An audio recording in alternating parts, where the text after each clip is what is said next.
Hi, I'm Jeffrey Sumber, and this is Beyond Concrete Television. Today is Friday, October 29th, just 2 days before Halloween 2010. And in the spirit of Halloween, I'd like to share a little bit of demonic history. Well, we'll see about that. So years ago, I was a fledgling crisis worker. I was on a mobile team in the Southwest, and we rode around, two of us at a time, and did what we could to support people in not killing themselves, and getting through the day in as good a way as we possibly could. And one day we had a pretty unusual call, and I had only been working about 3 months at that time.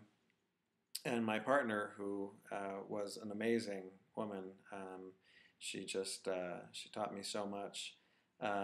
She led us into this woman's house, who had called the police, was roaming around the streets, was just really struggling. She was a paranoid schizophrenic to begin with, on medication, but really having a rough time of it.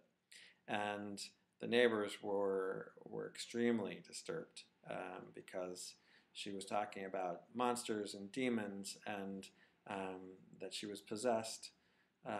So by the time we got there, we were anticipating a situation. It was a pretty rough road for a little while. We sat with her while she,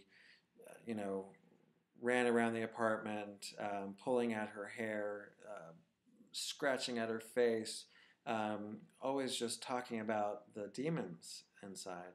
And it was a little frightening at times because she was truly terrified.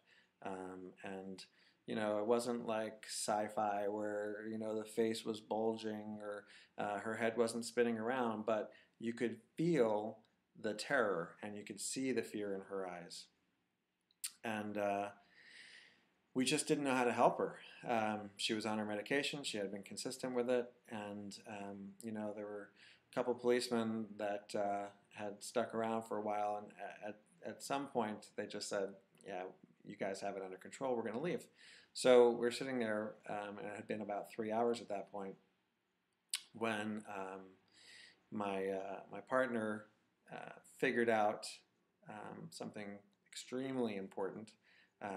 She had sat there with her while I had gone outside, and when I came back in, she had a big smile on her face, and I said, "What's good here?" And she turned to this woman and said, "Why don't you let him know what's going on?" And the woman looked deep into my eyes, and my heart stopped for a second because she was still quite scared. But she said,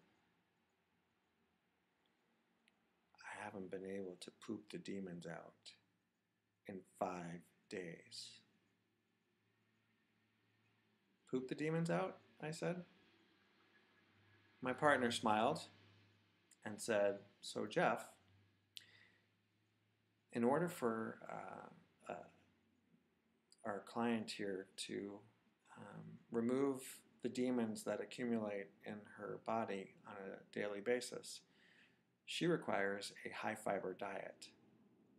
And she's been out of prunes for over 2 weeks now. And the demons have not been able to be evacuated in some time." I promptly went to the supermarket and came back with 2 large bags of dried prunes, which we kindly offered to this wonderful woman, who gobbled them up, and we stuck around for another few hours. The sun was going down, and it had been a long day, but Sure enough, this woman emerged from the back of her house with a big smile and said, "Praise God, the demons are gone. Happy Halloween." True story.